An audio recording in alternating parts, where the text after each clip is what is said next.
Kalau kalian trader kripto, mungkin kalian sudah dengar ya berita tentang Department of Justice atau Departemen Kehakiman Amerika Serikat itu sudah diizinkan menjual lebih kurangnya 69.370 Bitcoin, 69 ribuan Bitcoin lah ya, yang nilainya tuh ditaksir setidak-tidaknya mencapai 6,5 miliar US dollar atau 105,7 triliun US rupiah dari hasil sitaan di Silk Road.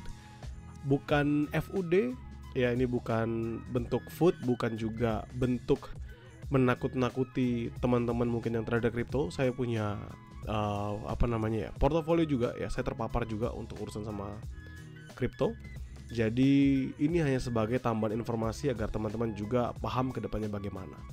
Nah, jadi ini berita mulai menarik dan nanti saya akan kasih sedikit pandangan saya, analisis saya mengenai penjelasan ini. Nah, di sini menurut laporan dari DB News ya, pada hari Rabu tanggal 8. Jadi beberapa waktu yang lalu, Hakim Federal Amerika Serikat itu sudah memberikan izin kepada DOJ di sini. DOJ cleared to sell 6.5 billion in Bitcoin seized from Silk Road. Ya, jadi diberikanlah judge-nya rule pada 30 Desember. Official sudah confirm juga. Ini adalah permasalahan yang sudah panjang mengenai Bitcoin. After Battleborn Investment lost its bid to delay the sale.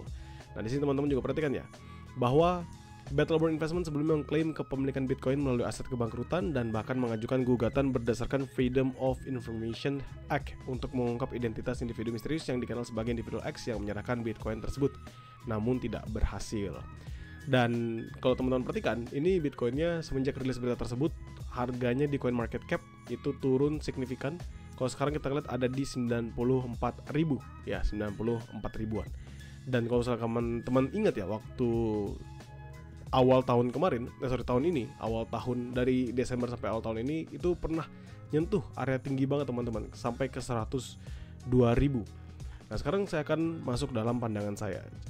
If I'm not mistaken, kalau misalnya if I'm not mistaken ya, dari penjualan ini ya, penjualan nanti di 69 ribuan lebih Bitcoin ini akan dibantu proses penjualannya itu kalau nggak salah dengan Coinbase. Kalau misalnya saya nggak salah ya teman-teman, akan dibantu sama si Coinbase untuk proses penjualannya. Nah, yang menjadi masalah sekarang adalah apakah memang 69.370 Bitcoin ini akan benar-benar dijual gitu, ataukah nanti ketika Trump terpilih, sudah elected dan sudah menjabat, apakah 69.370 Bitcoin ini akan dicoba menjadi Bitcoin Reserve, yang mungkin teman-teman juga sudah dengar beberapa waktu belakangan ini sudah mulai digaungkan adanya cadangan-cadangan kripto, salah satunya cadangan untuk Bitcoinnya. Teman-teman mungkin sudah pernah dengar Oil Reserve, sudah pernah dengar juga Cash Reserve, dan sekarang mungkin ada yang baru adalah Bitcoin Reserve ya. Apakah memang akan berjalan? We never know, kita belum tahu. Kenapa? Karena saat ini seperti diberitahukan sama kejaksaannya, sama hakimnya, ini saya sudah setuju. Kamu kalau mau jual, monggo. Itu aja, hanya ada pemberitahuan bisa menjualnya. Nah, lanjutannya adalah apakah akan benar-benar dijual? Itu kita belum tahu teman-teman. Kenapa? Karena 69.370 Bitcoin ya, atau kita ngomongnya pangsanya aja nih, kita hanya ngomong valuasinya 6,5 miliar US dollar. Itu kalau dia buang langsung, dia jual langsung di pasar, tentu akan banyak pihak-pihak yang berkepentingan perlu untuk melakukan intervensi. Saya nggak tahu bagaimana, tapi saya melogikakannya seperti logika dasar ketika teman-teman berbisnis. Anggap teman-teman berbisnis di Indonesia. Ketika teman-teman melakukan bisnis di Indonesia, lalu ada kemungkinan terganggunya supply and demand sesuatu aset perdagangan, pasti akan ada yang diuntungkan tentu, dan akan ada yang mengalami kerugian. Dan orang-orang yang mengalami kerugian ini kan pasti belum tentu dia mau diam begitu saja. Jadi ada beberapa tindakan yang akan dilakukan. Kenapa saya bilang seperti itu? Karena ini sudah disetujui lumayan lama teman-teman. Ya, ini sudah disetujuinya lumayan lama. Interesting situation less than 2 weeks away from the new admin who vote to not sell. Ya, jadi maksudnya apa? Ya kita tinggal menunggu aja nih.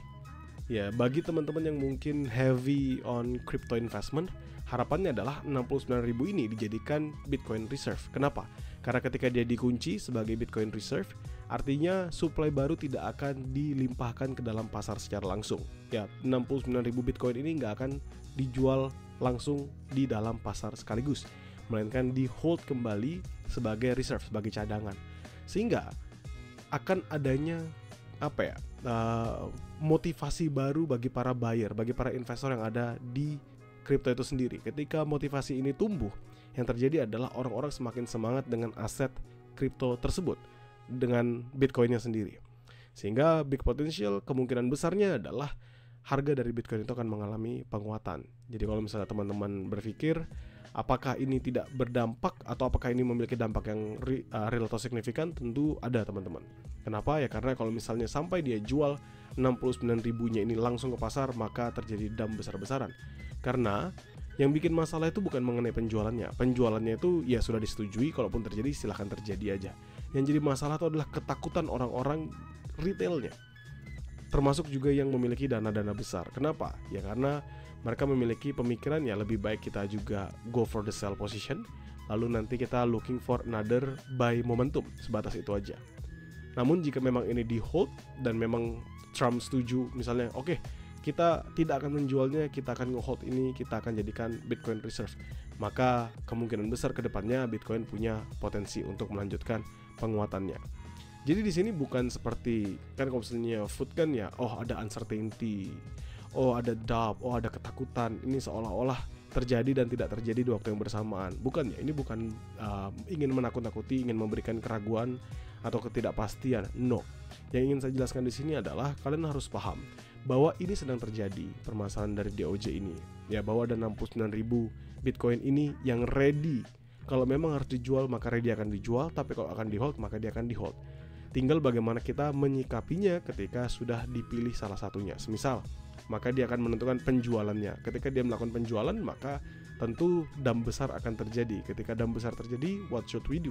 Ketika dump besar terjadi, maka kita bisa fokus mencari area-area atau key level yang memang cocok buat kita re-entry lagi. Semisal teman-teman di sini ngeliat Bitcoin BTC USD, anggap dalam beberapa waktu dekat, anggap aja dia break, benar-benar break sebab adanya dump besar-besaran. Kalaupun nanti dia patah turun signifikan dari momentum base-nya di sini, kita bisa berharap kembali untuk mencari momentum atau buy di area 78 atau bahkan di 70 ribuan. Kenapa? Ya karena memang di sanalah beberapa level-level penting kalau misalnya kita mau berpikiran jika kripto ini cocok buat diinvestasikan, salah satunya Bitcoin. Begitu. Dan kalau misalnya ternyata di hold, dijadikan sebagai sebuah reserve, maka yang mungkin terjadi adalah dia akan melanjutkan penguatan dari Bitcoin. Dan kita tinggal tunggu aja apakah 104 ini bisa dihajar, 108.000 ini bisa dihajar, karena jika iya, the next stop for Bitcoin will be 120.000 sampai ke 150.000. Jadi ini adalah salah satu berita yang di satu sisi akan buruk bagi para retail, bagi para kriptomania. Dan di sisi yang lain juga menjadi berita yang baik bagi para kriptomania, apalagi seandainya Bitcoin ini mereka pertahankan. Nah sekarang teman-teman gak perlu khawatir ya. Kalian sudah tahu bahwa ada dua kemungkinan tersebut, tinggal kita menyikapi dan juga bergerak berdasarkan hasilnya.